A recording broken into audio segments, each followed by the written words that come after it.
Conversations with Key, where real people share real experiences in real time, because somebody listening may need to borrow hope from us and our testimonies until they have found their own. Today, I'm sitting down with someone I've had the privilege of knowing all of her life, before many of the titles, before the public recognition, Marché Johnson. And Marché Johnson has served our city and community. She's a military combat veteran.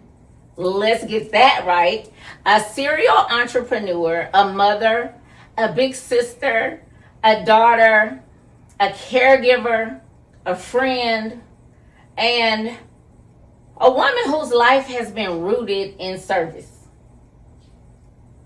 This conversation, though, isn't simply about the titles or what you have done, the veteran, the entrepreneur, or anything else. Today, I want to introduce you to Marche, the woman behind all of it. Marche, welcome to Conversations with Key. I am so honored to sit down and talk with you today. We share time often, just not behind all of the lights and the cameras. So let's start here. Before we begin to talk about what you've accomplished, who is Marche when no one needs anything from her? I'm still figuring it out through all the changes and just growth and experiences. I am finding my way to who Marche is now. Wow, I love that. I love that. And the reality of it is, so many of us are in that same place. We've carried so many titles, done the most, cared for so many others, and then with all of that, whether it be, things like career changes or empty nesting was big for me.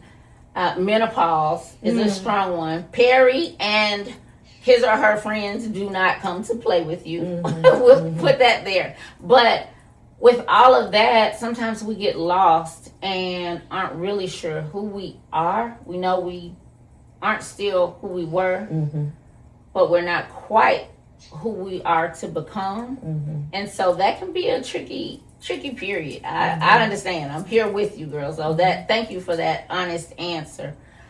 What brings you joy that has nothing to do with work, business, or responsibility? Food. Oh, food. Food. What is it like? Is it the experience or certain types of food? I like what the does experience. It for you? And when I say that, I can wake up and feel like I want some good old barbecue, which is rare, but there is an occasion, or meat and three, but mostly I like to sit down and be served. And I like we don't have it in Montgomery, but I love a white tablecloth meal.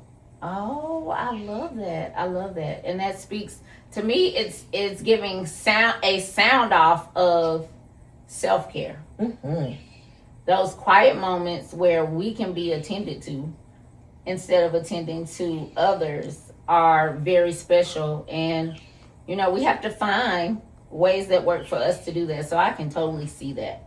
People see the woman you are today, but might not know what life required you to become before you got here.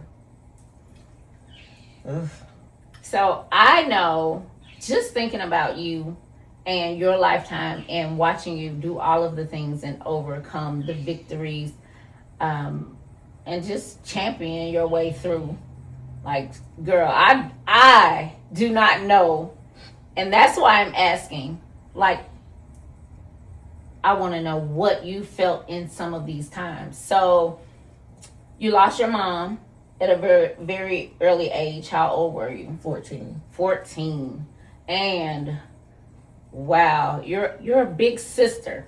They think I'm their mama. Oh, they think you're their mother. I can understand that. But do you remember who Marche was before she lost her mom? And it's funny you asked that, because just this birthday year, which I just had a birthday, July 5th, before that birthday arrived, I kind of went through, I guess, what everyone says, the dirty 40s. Okay. And how did I go through the dirty 40? Oh. But it brought something back to me, which was the child in me. Okay. And Trying to get a little comfortable.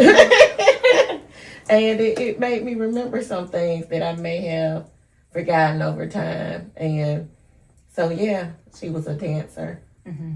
I was going to be on Apollo. Ah! Uh-huh. I wasn't scared of Sandman Sam. You weren't? Mm-mm. Yeah. No booing over here. No booing. We're going to the next round. Like, don't play with us. Yeah. Oh, wow. So a dancer. Okay. I'm a singer. I was going to act and playwright some movies. How about that? Tyler Perry, watch out. Watch out, Tyler. You never know. The reinvention eras, we don't know what comes out of those. But who did you have to become afterwards? After that loss, who did you have to become? So, I honestly didn't have to do anything but be a kid. Okay. Because I had a wonderful grandmother and grandfather. Yes. That were already providing and made life very easy. But as a 14-year-old, I'm just hitting my teen years. I thought I had to be my own. I was independent in thought, and I thought I was in the world by myself. And my father was still living, and I still had his family, but he wasn't in the house. And so it was mostly me with my grandma and granddad, my maternal grandmother and grandpa. And so, yeah. And my great-grandma, my grandma's mom was still living. She didn't die until she was she didn't pass away until she was in her 100s. Like, she was like 101. Yes. So she lived a long life. And so, in my mind, and as a girl, I thought I had to do everything for myself. I can remember going to visit your great-grandmother. I remember us in the car, like, going to visit her. Yeah. It's just funny that you would even bring her up. Yeah, that just struck a memory for me. Do you think that you were allowed time to grieve? Or did you even know what grief was? Mm-mm. Do you know now? Like, can you tell when grief strikes now? Because grief is tricky. It is tricky, and it's a lot of phases. And I was grieving, but I didn't know I was. I was angry. Okay.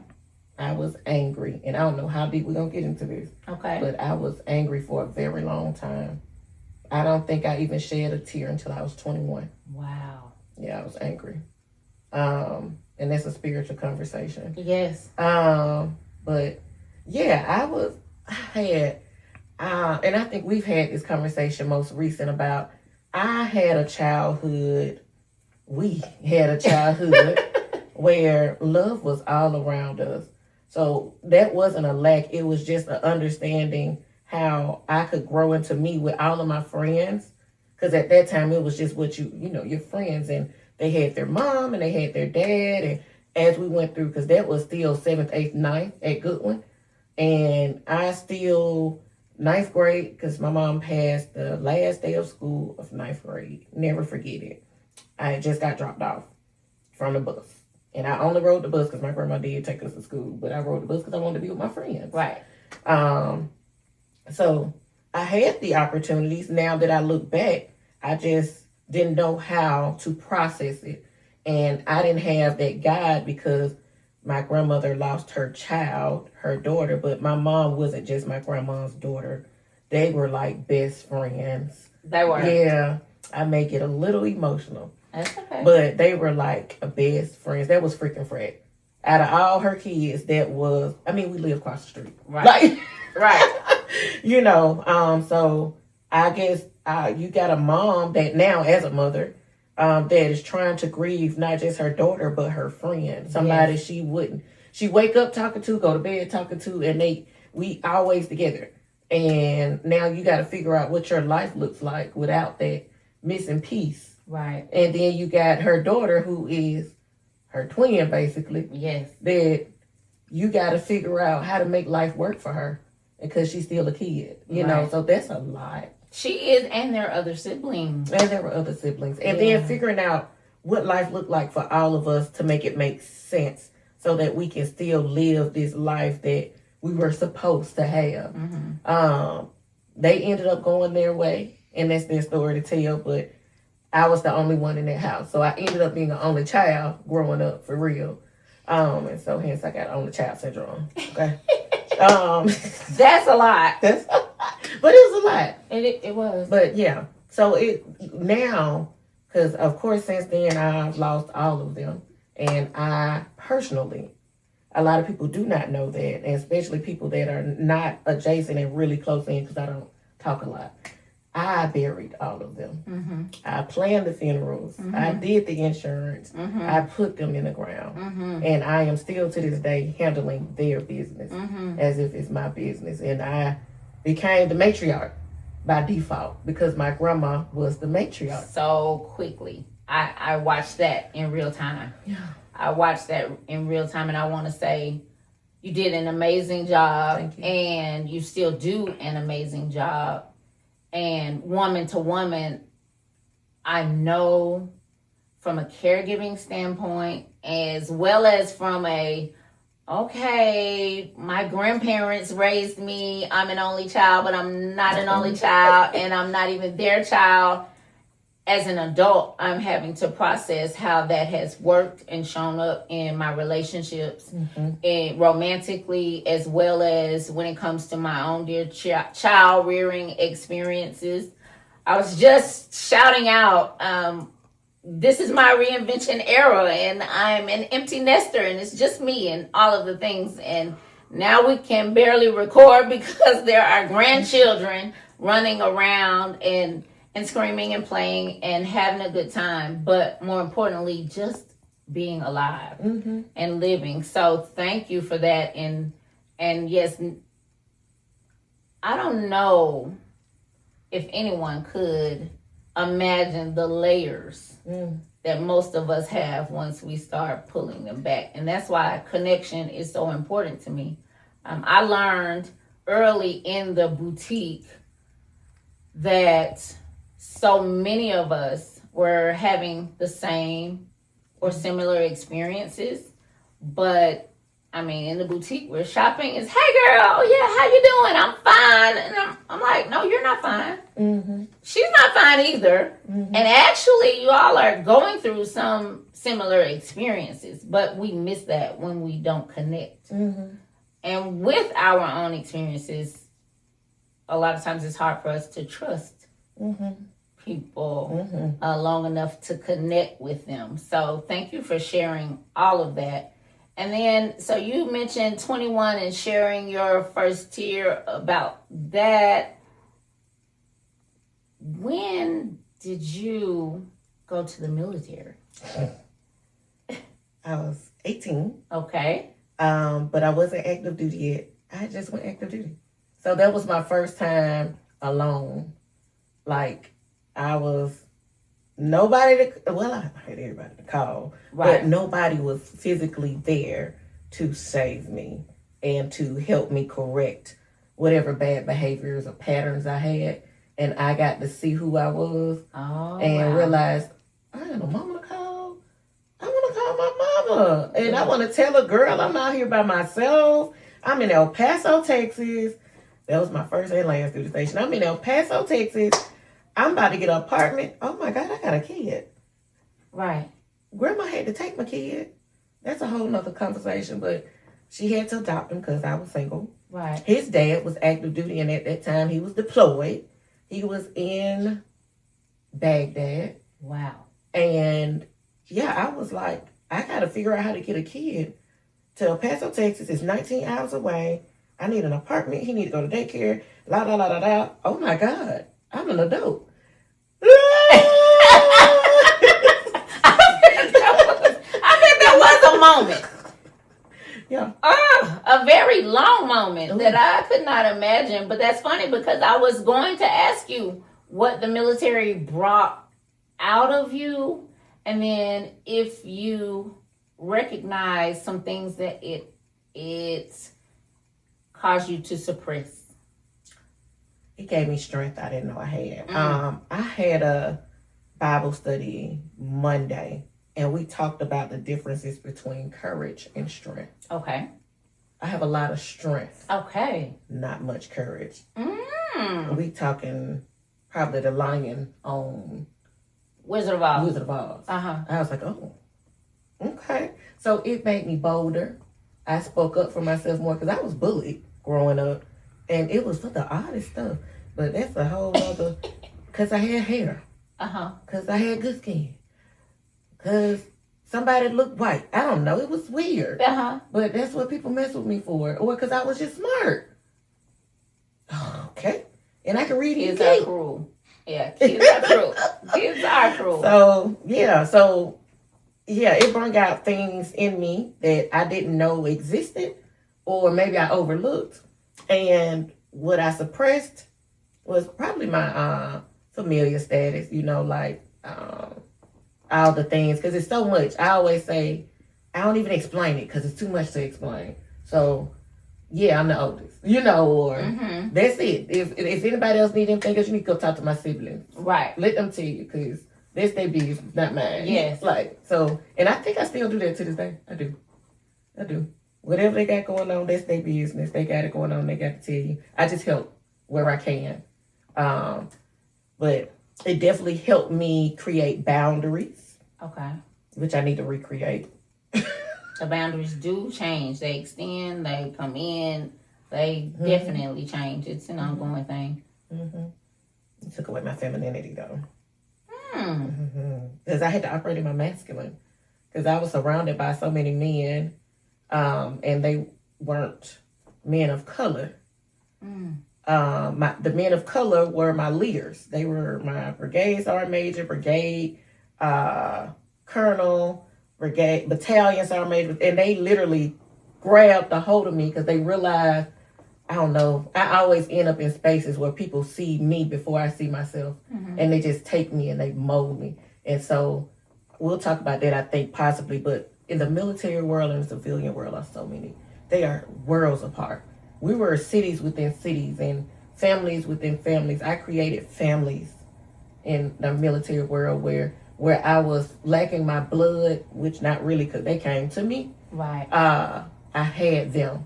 It was like my buddy system. We had caretakers for Caleb and everything like that. And so it was amazing. It was a great experience. And if anybody had an opportunity, they should do it. I think all kids should at least do 2 years of military time to get structure. Wow. And discipline. Okay. The Korea requires it. When the boy turns 18, he has to join the Korean Army unless he is one of the wealthy 66 families. And it's crazy how I can tell you about their story, but we don't know the American story of ours. But yes, I think all kids should at least get 2 years. 2 years. As a mother, I would agree. And just for myself, I don't know if I ever thought military. I mean, my grandfather, my father, my uncles. But for me, I don't know if I thought I would be ready for that. But now, as I'm looking around as an adult, and most of my friends have gone off and come back, and some are retired now, I'm like, why didn't someone just make me go? Because he was trying to make me go. Okay. In the boat. Yeah, okay. Grandpa Paul and my daddy. And Mr. Moore. Mr. Moore. They meant that. They got me all the way together. I wasn't even 8 yet. I was like, I'm joining the military. Wow. They got boats. Wow. That's what it was. Yeah. Oh, wow. They got boats. Yes. They got good families. I'm going to the military. Even though my granddaddy wasn't doing bad, he was a brick mason. He was doing good too. But I wanted to be like him. Wow. It was crazy. I wanted to be like me, but here we go. I mean, hey, I guess what matters is what we see and what we recognize. And so some of that strength and power that you didn't even know was in you was speaking to the power or being spoken to by the power and the strength that you saw. Because the gentlemen that you just mentioned were phenomenal. And I appreciate that we had that environment and that circle and that we shared family. Like we were literally... You're talking about families inside of families. Our circle is a family inside of a neighborhood. And so that's something special that even neighbors on regular streets didn't have. The circle did not have. I mean, the circle had what they did not have. I think people prayed for what we had. Wow. We were blessed. We were. I appreciate that.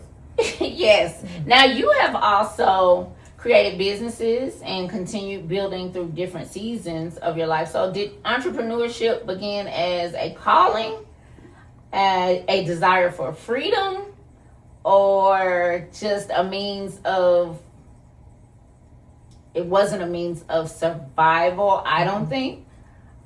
Look at me answering your questions, but I know it wasn't that. So do you think it was a combination of, I've done this, now I want to be free? Mm-hmm. I want to expand on what you said for the listeners. I've never lived a life of survival. And so it was never that. And I made a comment or a post about that, and I don't think people totally understand. I never seek out survival. I never have. I haven't experienced it. And the closer I got to it, I was like, oh, who wants to live like this? So just to expand on that, because there's just, I can't imagine. But it was for freedom. I've always wanted freedom.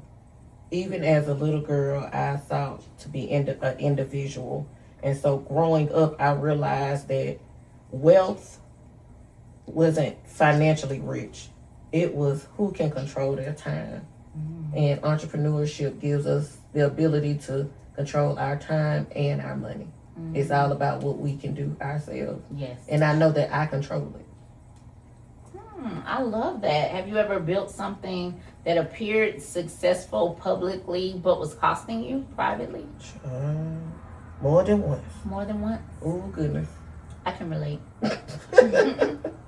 Yeah. How have you learned to recognize when it's time to persist, pivot, pause, or just let it go? That's a great question. Let me see how I want to answer this. Is this mine? Did I have yours? That's yours. Okay. That's a great question because my life has been so interesting.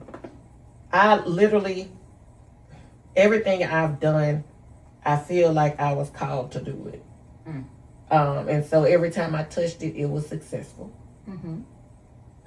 But when it was time to leave, because it was successful, because I thought it was easy, I have always had to get pushed out.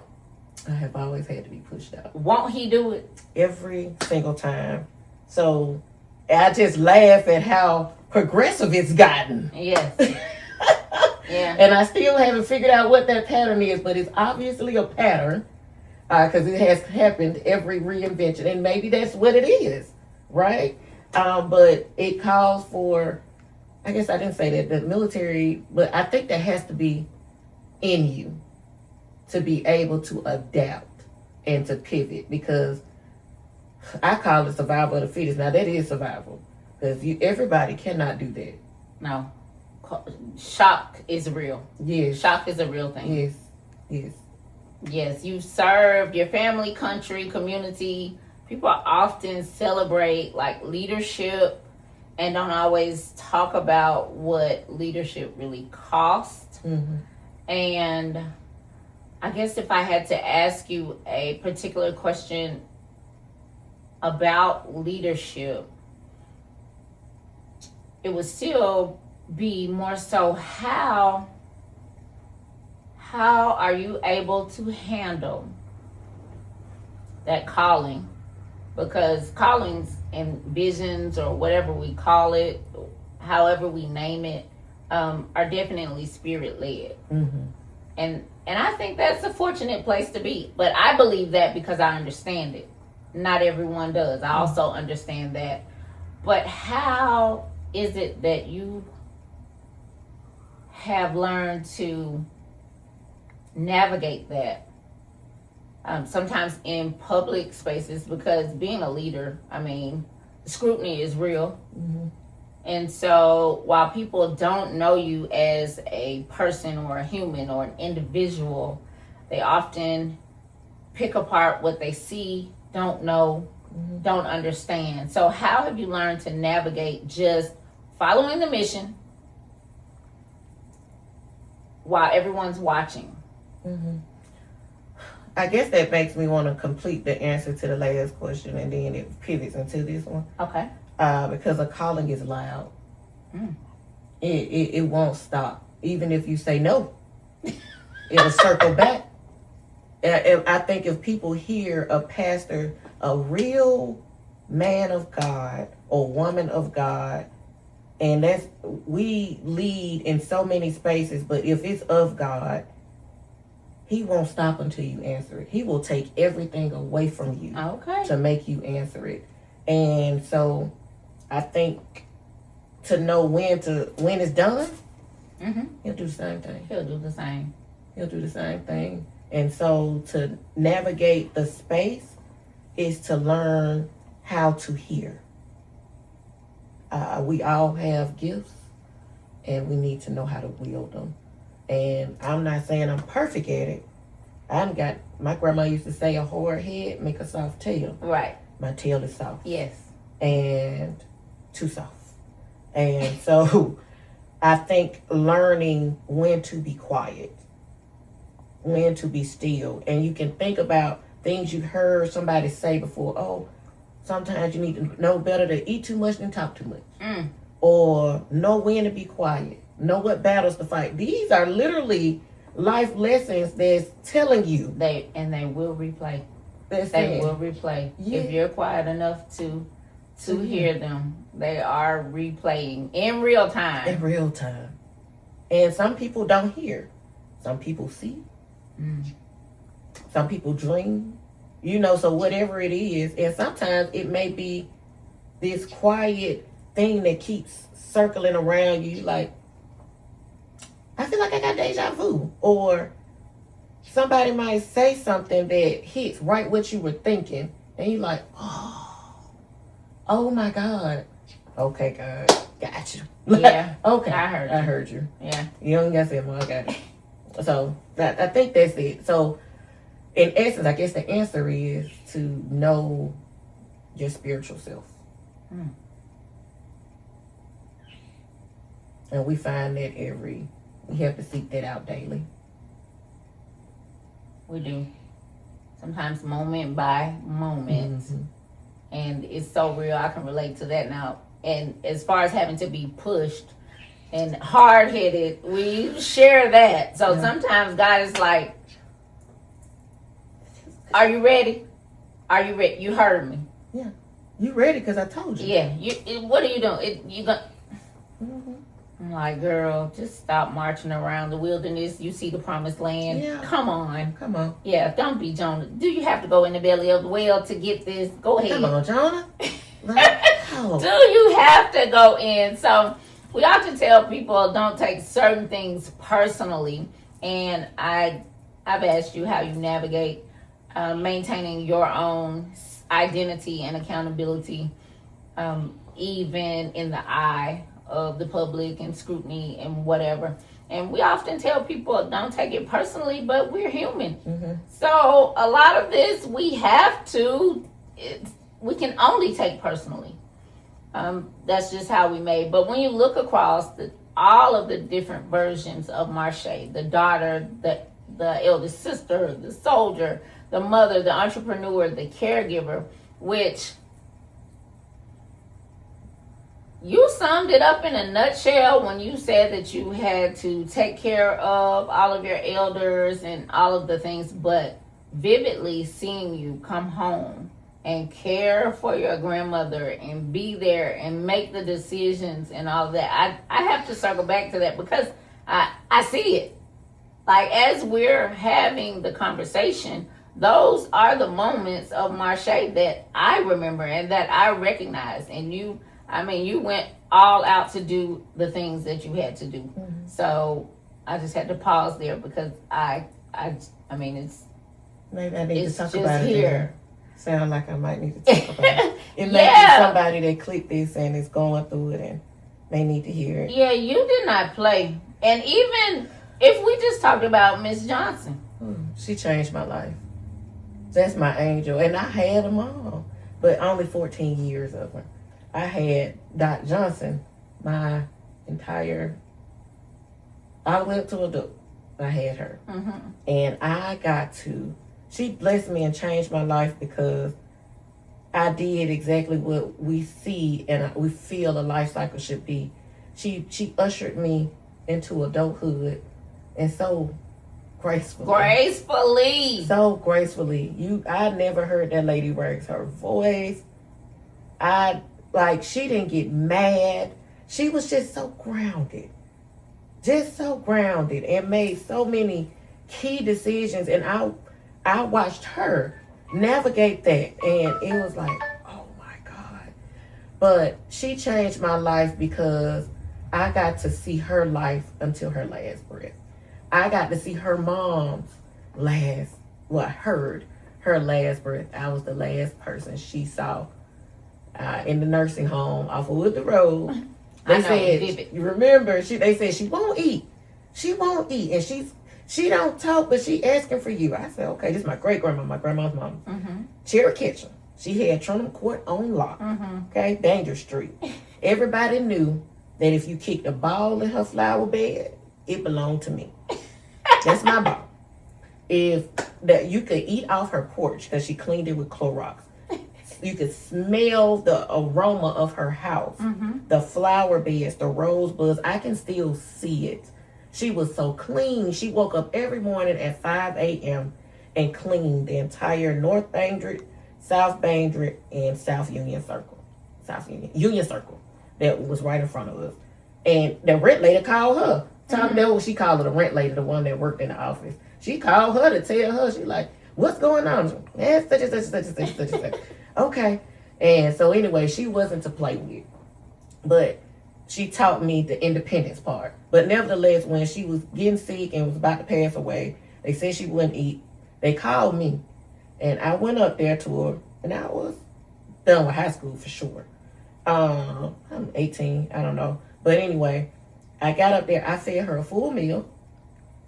She smiled. She told me to look at her clothes. Every day I had to look at her outfits. It was 6 outfits, jogging sets. She wanted them to be ironed with a crease and color coordinated. And she said, fix my table. I said, okay. Fix the table. She said, okay, you go home. I said, okay. I said, well, she fine to me. When I walked out the door, I heard her take her last breath. Whoa. So what I learned, which I didn't realize I had learned it, but at our last piece of life, we get a bulge of energy. We become alive again one last time. And we seemingly seek out the person that it basically has to usher us into the afterlife or whatever we want to call it. But right. I say, I rest in place. I forever rest in place. So she sought me out. Well, Grandma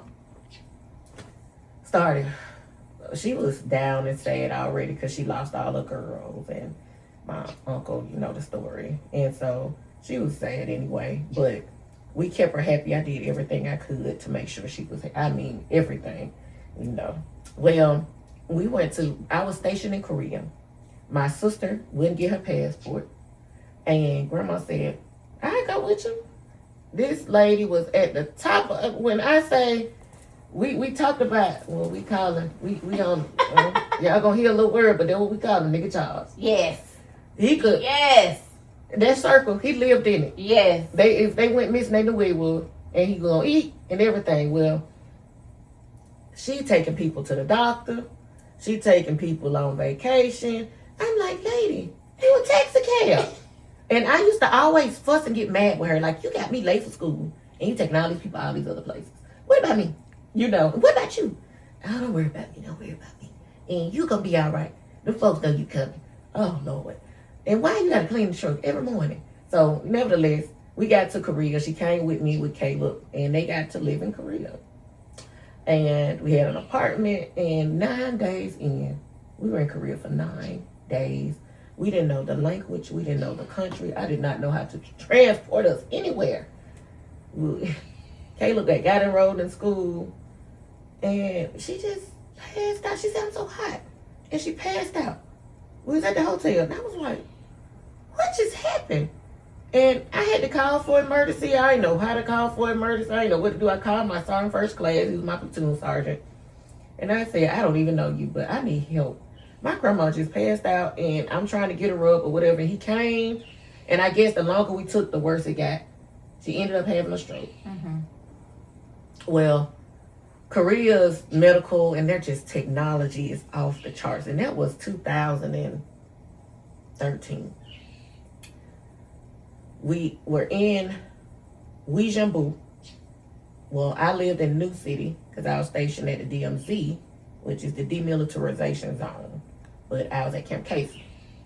And all of that's foreign to me, but I'm listening. I'm following. It was north. Okay. North of South Korea. We were at the line that split North and South Korea. Oh, okay. Yeah.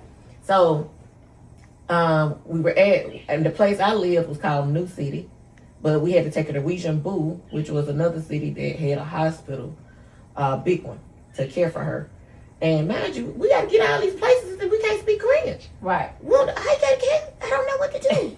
And we got to get on the train. Oh, wow. What are we doing on the train? It's a bullet. It go fast. 95, like, what? And I'm carrying this little 6-year-old. Mm-hmm.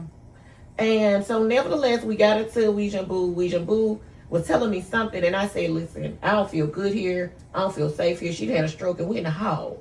It's too overcrowded. Where else can we go? And a doctor came. It's always God. A God is always in the middle of something. And he spoke English. Perfect English. And he said, young lady, I want to help you. Can I help you? I said, yes. He said, I'm a doctor. You need to go to Seoul. Your grandma needs to go to Seoul, to whatever hospital. And we're going to get her there. We'll put her on the ambulance. You can get on the ambulance with her. But your son got to go somewhere else. Do you have somewhere?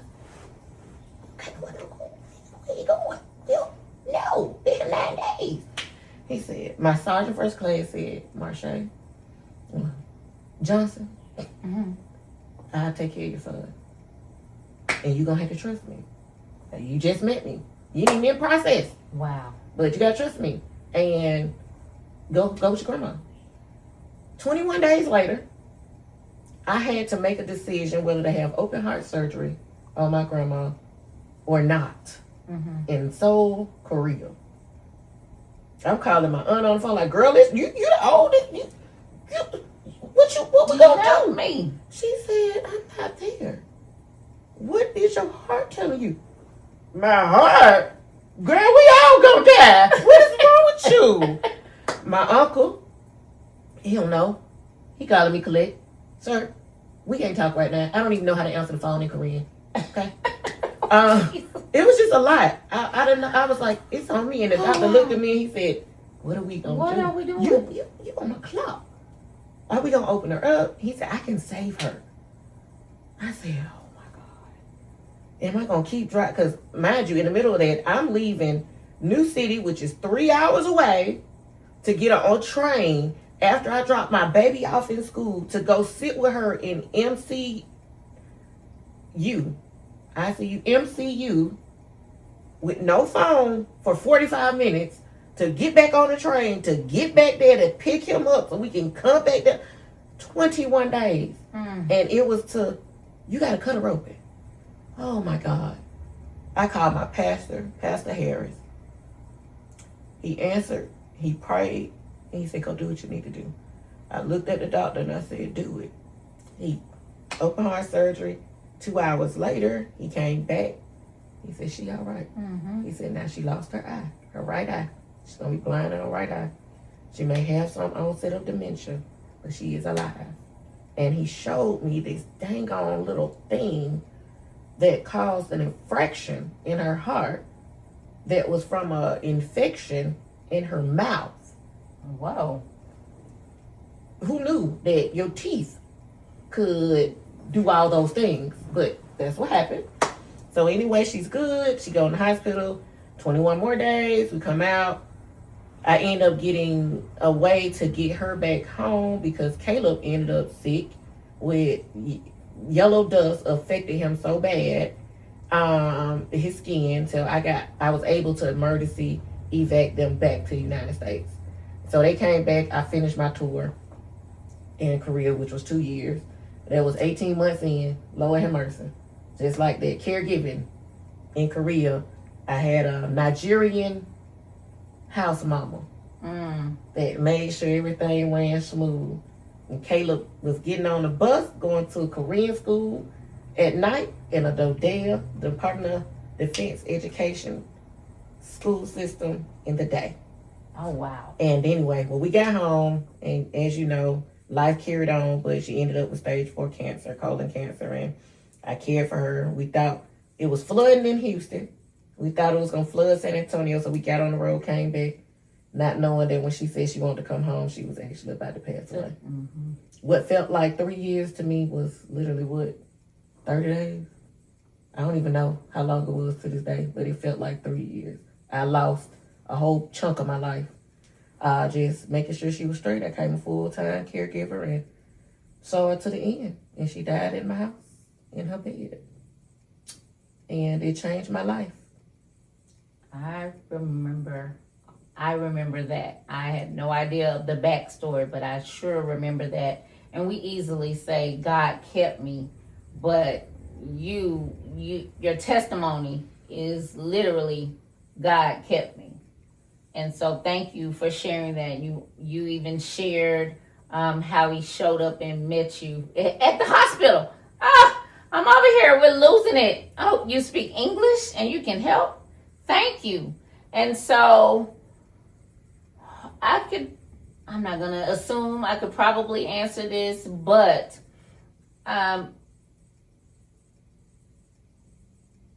what season stands out to you where you knew, well, if you had one, was there a season when your faith and your feelings didn't line up? Mm-hmm. Honestly, it was this last season. Not now, the season prior. Okay. Yeah. It was very much a test. I'd been through all this stuff, and it led to a crossroads. And it was like, girl, what you about to do? And I have to make a decision. Okay. And so what has that taught you? What has obedience taught you? And what has disobedience taught you? When you're at those crossroads? Losing everything materialistically means nothing. And I think it's a Bible verse for it. I wish I knew it, but you can lose your mind. What profits a man to gain everything and lose his soul? Mm. And I think it was because maybe I reached my peak or a peak. Mm-hmm. I've read in books where every season in life you reach a peak, you improve, and then you go to a new peak. Okay. And I guess I was at this place last year where it's time, but I wasn't ready. I'm just getting this thing. Yeah, we talked about God having to push you. Yeah. So here we are, and that's why I'm trying to still figure out who she is now. I love that, and I think this is actually a perfect ending to this conversation. And there are so many more, and as you mentioned, so many segments of our lives require deeper dives. Mm-hmm. And I just want to ask, what are you no longer available for in this season of Marche? Tomfoolery. I'm unavailable.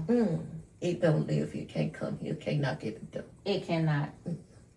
Do we know what he looks like? What tomfoolery? Oh, okay. So you just recognize it when you see it. Mm-hmm. You can smell it. Oh, you can smell it. You said something the other day when you were talking about your senses, and you were like, I can hear and read lips and smell like a dog. Mm. Sniff them out. Ah! Mm-hmm. I know a food when I see one. Oh. I can see it coming around the corner. Oh, I smell them before they arrive. Oh, wow. Mm-hmm. Wow. So what are you finally giving yourself permission to want?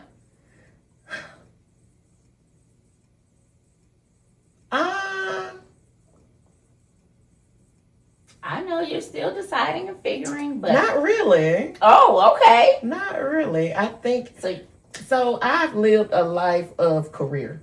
Right. So I think the next part of me is the love that I have to give to everyone else is to give it to myself and to allow someone to also reciprocate that. Oh. So I think I'm leaving I want to keep everything, do everything, make all the money. To the money gonna come. But I need to be at peace and relax and calm down and be grounded enough for someone to see me.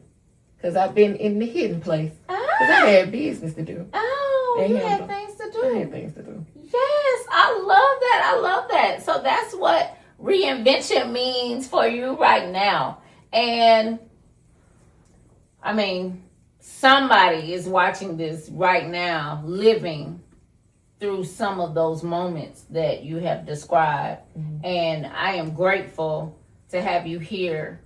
Not only so that they can hear your story and stories, to get an insight of who Marché Johnson really is, because oftentimes when we show up strong,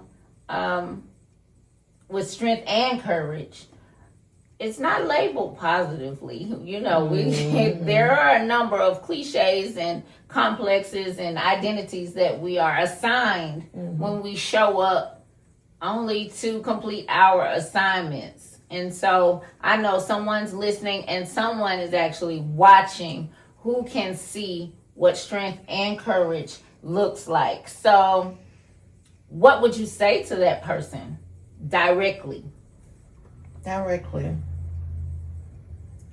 I think that you mentioned it beautifully about the different seasons that we go through. And I think I've illustrated several different seasons, but through all of that, outside opinions had nothing to do with it. People's identities that they label on you, it's none of your business. Because when I heard those last breaths, when I experienced the last of a life cycle, none of those people were there. None of those people walked with me to put on makeup with my grandmother at the morgue. None of those people put her stockings on. When I say it changed my life, it was because the outside noise got quiet. I don't care what no one thinks. I don't care what opinions they form, because I am who I am authentically. And the only thing that'll change that is my life circumstance that I know I wield the control over. And if I don't control it, I know who does. And that's the only thing that matters to me. And I think that's the only thing that should matter to you. Because at the end of the day, when you at home in your shower, breaking down, look to your left and your right, your front and your back, and think about who in there with you. It is not a physical being. And so that means that no physical man or woman has any control of your life. They may put little traps in your way. That's a part of the lesson. It's light work compared to what's ahead. And what you may have already been through and experienced, that's light work. Nobody got no real power control. They only think they do. And that's really projection for whatever insecurities that they have. Again, not your problem. So don't try to solve people's problems. We were placed here by God, and our purpose is to serve the greater good, and is, I would say, the world's problems.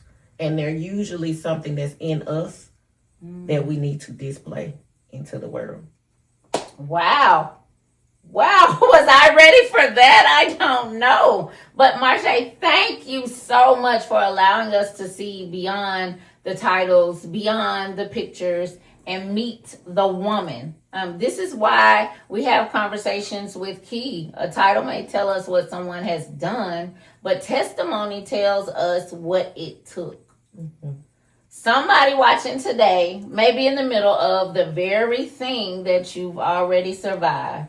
And I mean, if that's you, then remember this. You're not behind, you're not finished, and this chapter does not get to decide the rest of your story.